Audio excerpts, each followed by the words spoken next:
اور مسلمان متحد ہو کر اپنے ووٹ کا استعمال مجلس اتحاد المسلمین کے حق میں کریں گے۔ میرے عزیز دوستوں اور بزرگوں، میں آپ سے یہ گزارش کرنے آیا ہوں کہ اتر پردیش کی سیاست آپ مجھ سے اچھا جانتے ہیں۔ پچھلے 50-60 سال سے مسلمانوں نے اتر پردیش نے ضرور بھارت کی جمہوریت کو اور اتر پردیش کی جمہوریت کو مضبوط کیا۔ ہمارے بزرگوں نے بھارت کی جمہوریت کو مضبوط کرنے کے لیے اپنا خون پسینہ بہایا، ہم نے اپنے ووٹ کا استعمال کیا اور ہم نے مختلف سیاسی پارٹیوں کو اقتدار سے نوازا۔ برسوں آپ نے کانگریس کا ساتھ دیا، اس کے بعد چودھری چرن سنگھ نے لوکدل بنائی، آپ نے ان کا بھی ساتھ دیا۔ پھر اس کے بعد سماجوادی پارٹی اور بہوجن سماج پارٹی کو آپ نے ووٹ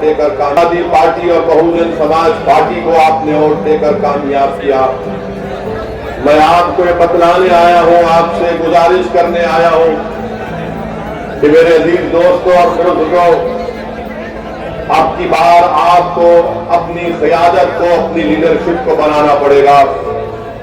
کیونکہ اگر آپ اتر پردیش کے حالات پر نظر ڈالیں گے تو بھارت کی جمہوریت اور اتر پردیش کی جمہوریت کی ایک تلخ حقیقت ہے،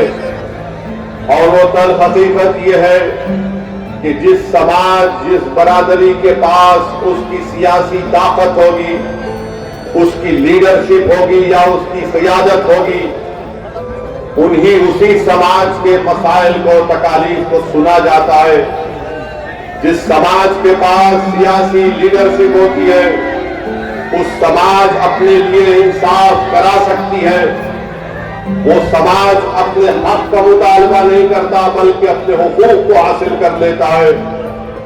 میرے آنے کا مقصد اتر پردیش کا صرف یہی ہے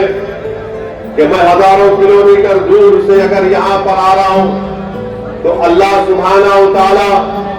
میرے دل کا حال جانتا ہے۔ میں اپنی مقبولیت کے لیے یا اپنی انا کی تسکین کے لیے نہیں آیا ہوں، میں یہاں پر اس لیے آیا ہوں تاکہ میں کچھ جو زندگی کا مختصر سا وقت اللہ نے ہم تمام کو دیا ہے، میں اپنی زندگی کے وقت کو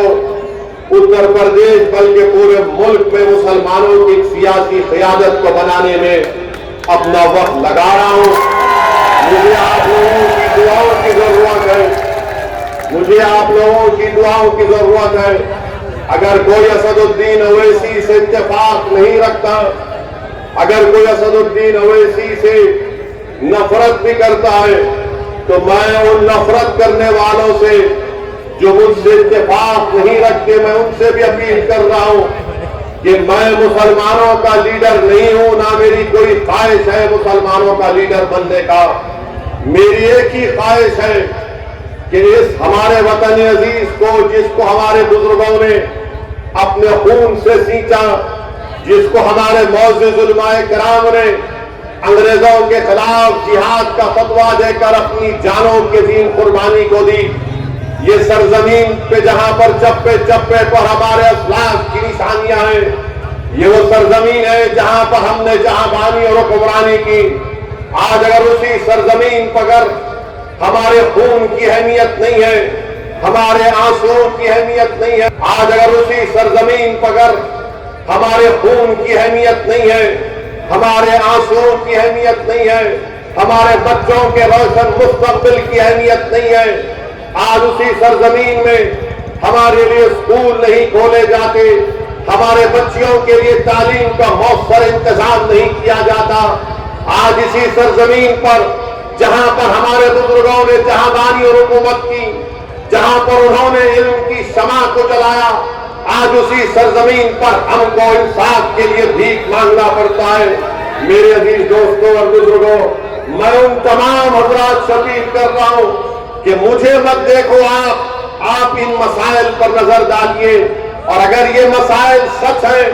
اگر یہ ناانصافی ہو رہی ہے تو پھر آپ نے اپنے آپ میں تبدیلی پیدا کرنے کی ضرورت ہے. آپ یاد رکھیے، جب تک آپ بھارت میں مسلمان اپنی سیاسی قیادت کو نہیں بنائے گا، جب تک بھارت میں مسلمان اپنے ووٹوں سے اپنے نیتاؤں کو نہیں بنائے گا، اس وقت تک مسلمانوں کو شکایت کرنی پڑتی رہے گی، اس وقت تک مسلمانوں کی آنکھ میں آنسو آتے رہیں گے، اس وقت تک مسلمان نوجوان جیل میں اپنی جوانی کو برباد کرتا رہے گا. آج آپ کو فیصلہ کرنا ہے کہ کیا ہم وطن عزیز میں بھیک مانگیں گے، کیا ہم وطن عزیز میں نام نہاد سیکولر پارٹیوں کے ان کے دفتر پر جا کر ان سے بھیک مانگیں گے کہ ہم کو ہمارا حق دو. میں آپ کو صرف ایک ہی بات بتانے آیا ہوں کہ ہم کو اگر بھیک مانگنا ہے تو اللہ سے مانگنا ہے. اللہ ہمارے لیے کافی ہے، اللہ ہمارے لیے کافی ہے. حسبنا اللہ ونعم الوکیل. اگر ہم کو اپنا حق حاصل کرنا ہے، متحد ہو جاؤ، اپنے اپنے مسلک پر ضرور چلو، مگر یاد رکھو، میں بار بار اس بات کو کہہ رہا ہوں کہ یہ ملک ہمارا ہے اور ہمارا رہے گا، مگر ہمارے اس ملک میں جو اندھیرا چھا چکا ہے، یہ رات بڑی لمبی رہنے والی ہے. میں آپ کو مایوس کرنے کے لیے نہیں کہہ رہا ہوں، میں آپ کو حقیقت بتا رہا ہوں. میں آپ کے سامنے کھڑے ہو کر کوئی سبزبار نہیں دکھا رہا ہوں، میں کوئی جادوگر نہیں ہوں، میں بھی ایک انسان ہوں جس میں بہت سی کمزوریاں ہیں، مگر اللہ نے جو مجھے قابلیت دی، جو اللہ نے مجھے سوچنے اور سمجھنے کا سلیقہ سکھایا، جو میں نے اپنے بزرگوں کمیشن میں انکوائری کمیشن میں یہ بات ثابت ہو گئی کہ ساورکر گاندھی کے قتل میں کانسپریسی میں شامل تھے. آپ کیسا کریں گے جو گاندھی کے مرڈر میں کانسپریٹر، اس کا نام کیسا رکھیں گے؟ چلیے اچھا یہ بتائیے کہ کانگریس کے اس میں نماز پڑھنے کے لیے پرمیشن نہیں لینی پڑتی تھی سڑک پر، ہائیوے پر. دیکھیے پورے دیش میں، گڑگاؤں میں، خاص طور سے گڑگاؤں میں پولیس دے رہی ہے پرمیشن. بی جے پی کے لوگ کیوں پروٹیسٹ کر رہے ہیں؟ وہ خود کر رہے ہیں گڑگاؤں میں.